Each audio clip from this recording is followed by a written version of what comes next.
things are looking a little different, and that's because I'm doing the bookshelf book tag, and I thought this would be a more prime position to grab things off of my shelves. I was tagged by Shell from Fixie Dust, so thank you very much. I feel very honored, and let's just get started. I will, of course, leave Shell's video, the original creator's video, and all of the questions down in the description. The first question is, how many bookshelves do you have? And I have one, just this one. I have a very small apartment, so I can't fit any more than one, and I actually don't really have that many books either. As you can probably tell, I have a bunch of random boxes up there and other random containers down here. It's not all full of books, so I wouldn't need more than one bookshelf anyway. I don't even need the full bookshelf. Question 2 is, how many books are on your bookshelves, or how many do you think you own? I'm just going to quickly count it. Does textbooks count? Because I have some of those too. I'm not going to count it, and I'm not going to count journals because those are also on this shelf. So, oh, but some of them are like textbooks that my boyfriend used in college too. I guess those ones, I don't know. I'm going to count them separately. So I'm going to count fiction books that I own that are actually mine, and then I guess the textbooks that were from my boyfriend's college class that he kept.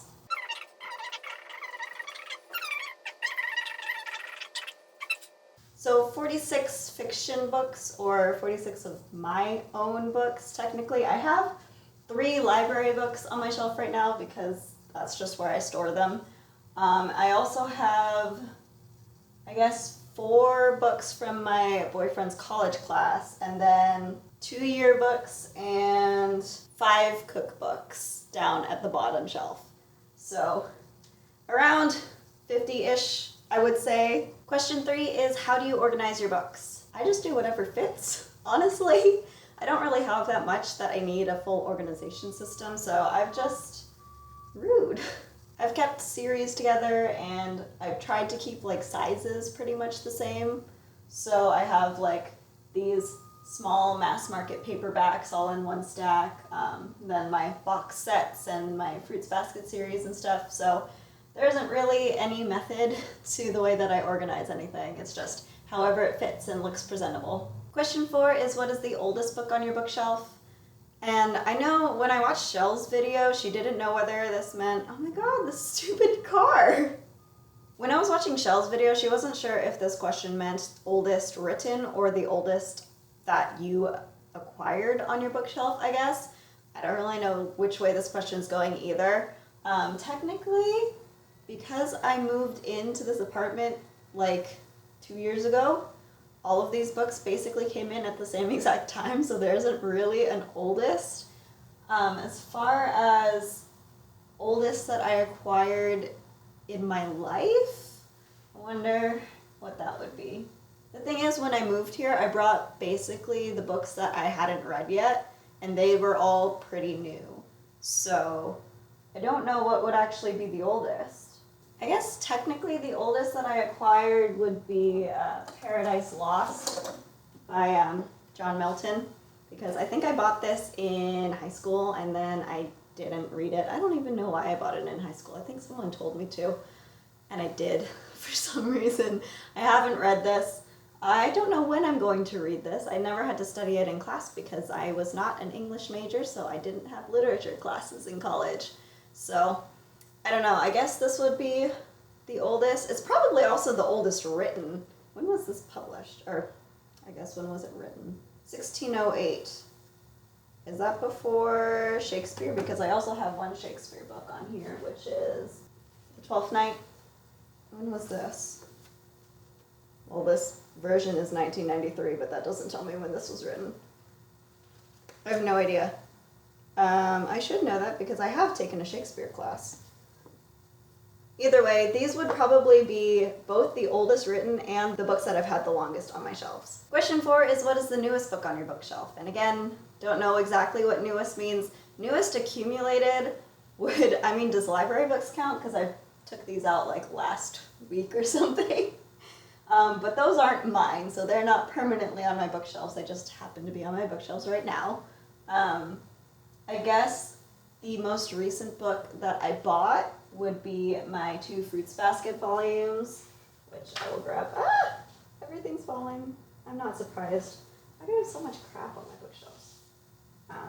So, Fruits Basket, volumes 1 and 2 by Takia Natsuki. These are my most recent acquisitions because they are the only books that I've bought this year. And I do have a bookmark in one of these because I am planning a video on Fruits Basket, but it's taking me quite a while, so look out for that at some point in the future. Oh no, now I've figured out how to fit this back. Oh, this is not fun. In terms of newest written, that's probably going to be either The Long Way to a Small Angry Planet or The Obelisk Gate.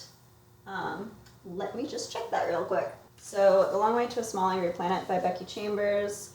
This came out in 2015. And then, oh no. I don't want to have to take it out of that box set. That box set is so hard to get those books into. And I meant The Stone Sky, the third book in the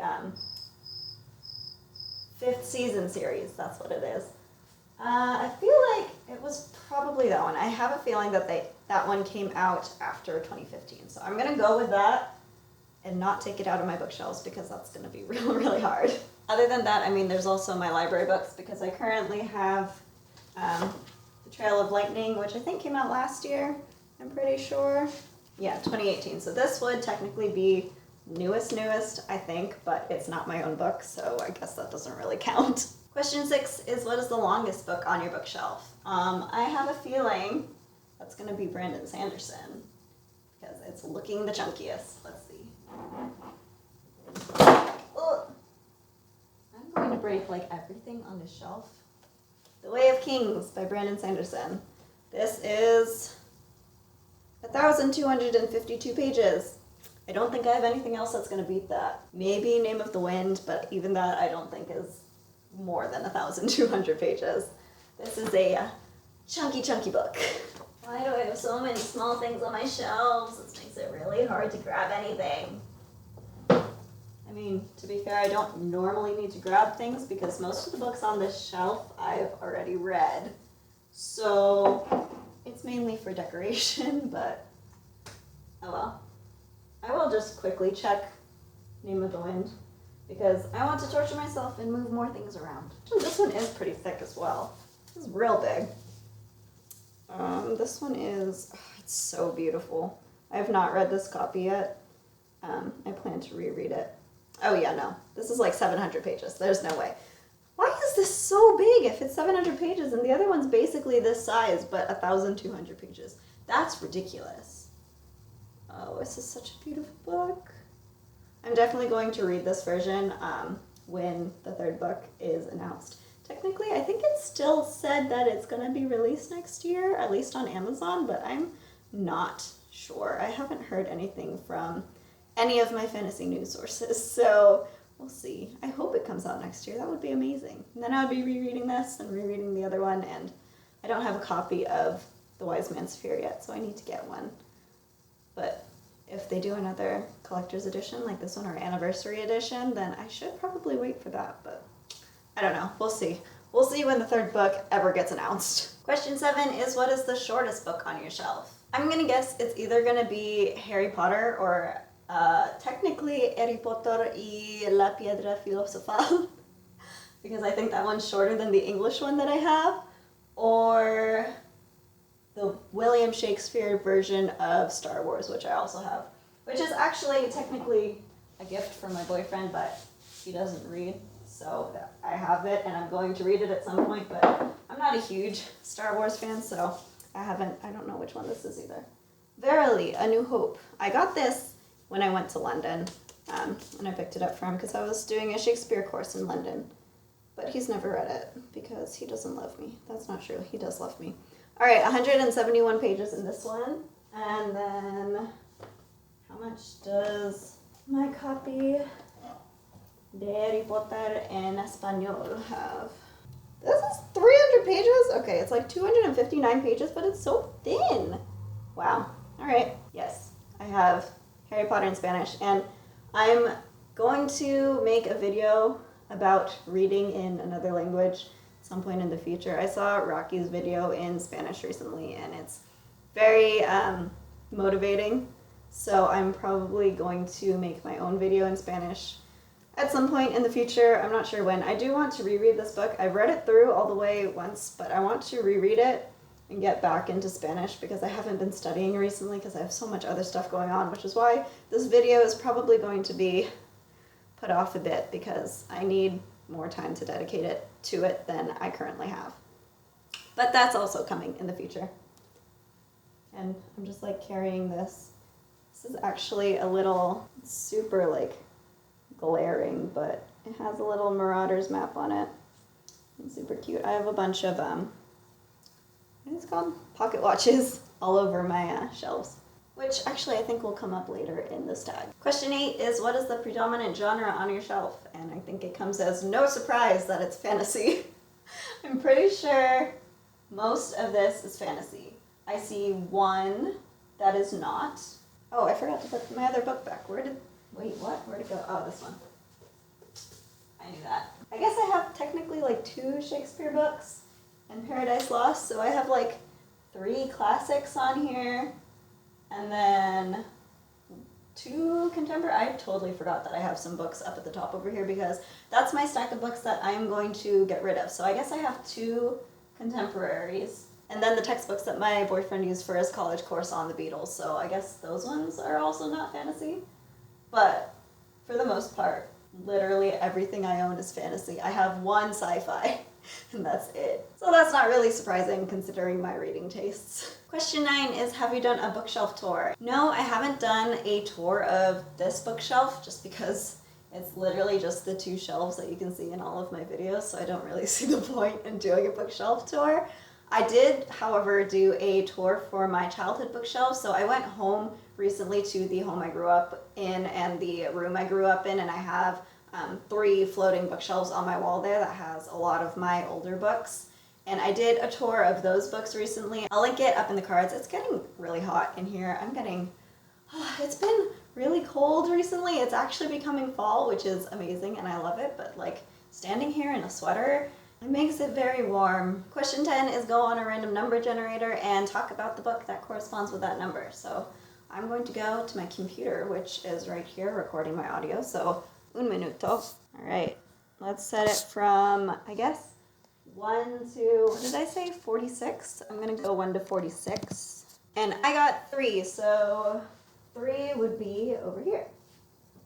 Oh God, why is it so hard to grab everything? So, book 3 on my shelf is The Storied Life of A.J. Thickery by Gabrielle Zevin. This is one of the only contemporaries on my shelf, so that's interesting. This is about a grumpy man who owns a bookstore, and one day he gets a surprise present of a child left in his bookstore, and then he raises this child and finds a new love and goes on his adventure and changes his life. So this is definitely a slower, character-focused contemporary, and I liked it all right. I can't really remember very much about it at this point, and I remember just not feeling super strongly anyway about it. It was interesting, and I definitely cried at the end. I do remember that, but other than that, I didn't feel too much for any of the characters or anything, so it was a good book. A lot of people on BookTube really like it. I think a lot of people get really attached to the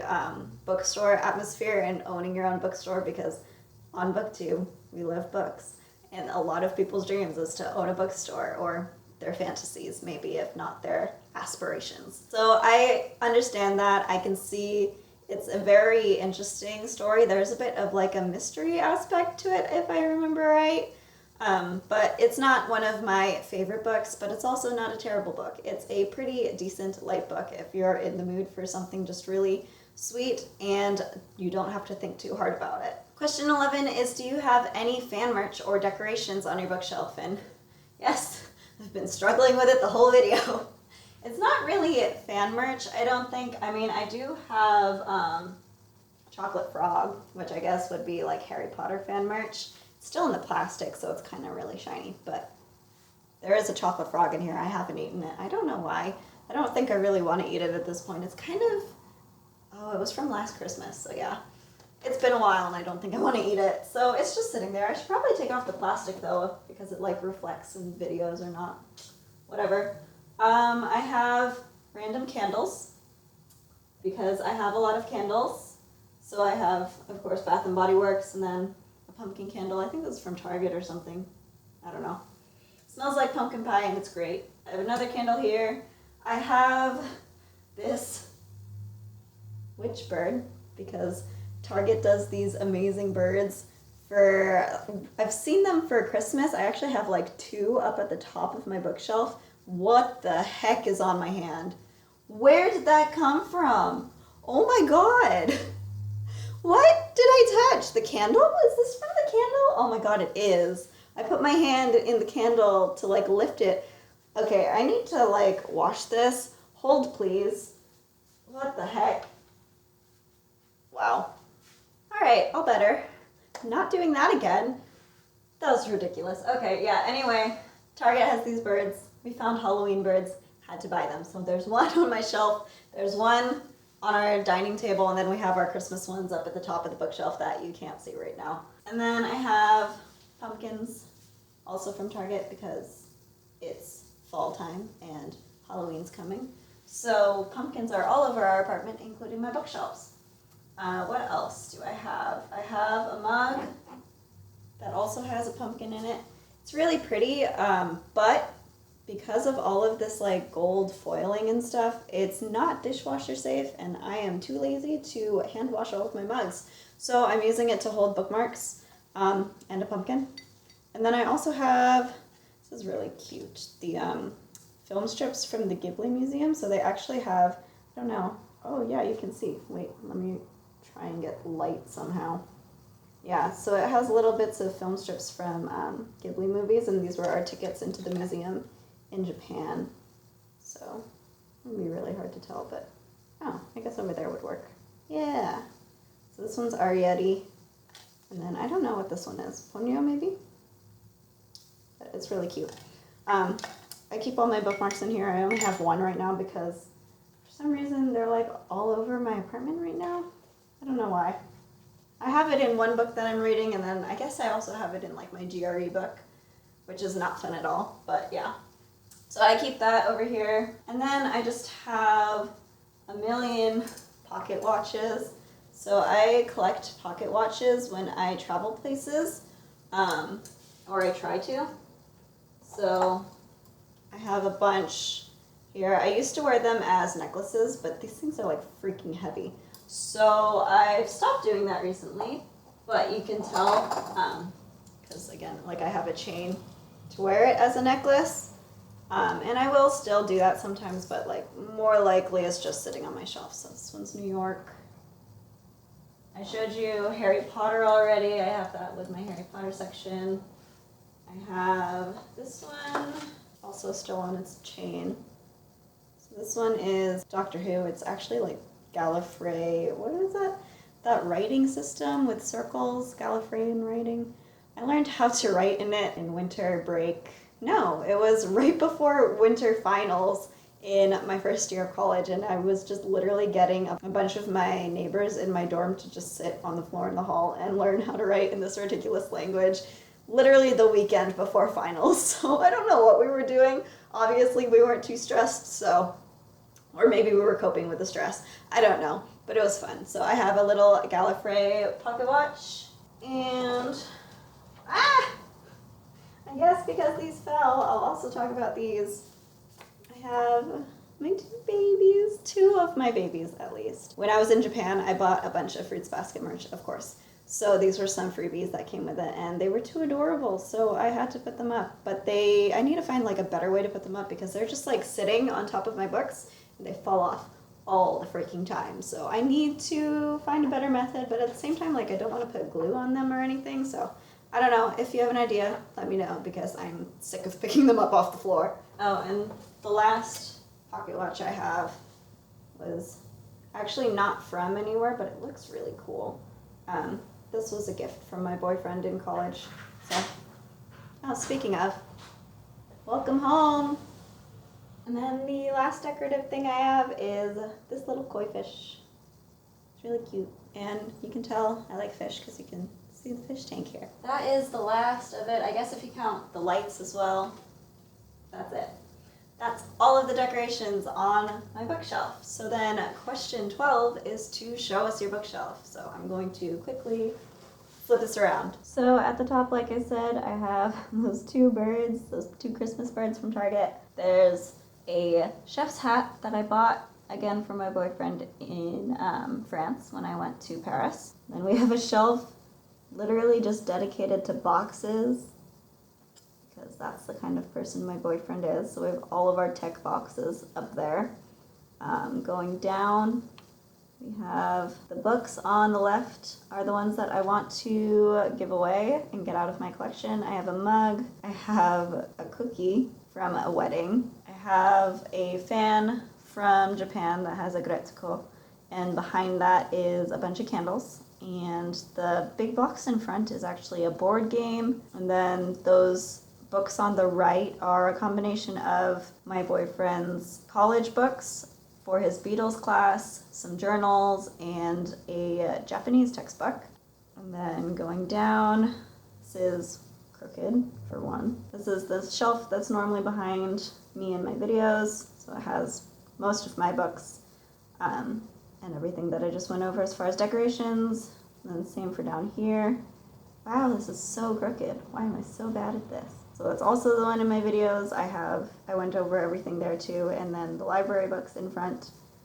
And then going down one, nothing book related on this. It's just holders for my stuff. So I keep my makeup actually over there, and also my journaling and art supplies. And then all the way down is the cookbooks and yearbooks and random other stuff like a dust cleaner and envelopes, and then files and empty notebooks. So nothing too exciting, which is why you only ever see these two shelves in my videos. So that is my bookshelf. I actually had a lot of fun doing this tag. I learned a lot about my bookshelves, which is surprising because I thought I knew them. But I don't know, this was a really interesting tag. I haven't seen it before, and I'm so glad that Shell tagged me because I had such a good time. So that was the bookshelf book tag. Thank you again to Shell, and I will be tagging people down below in the description box, so go ahead and check that. If you want to do this tag, feel free. I officially tag you, and I will see you later. Bye.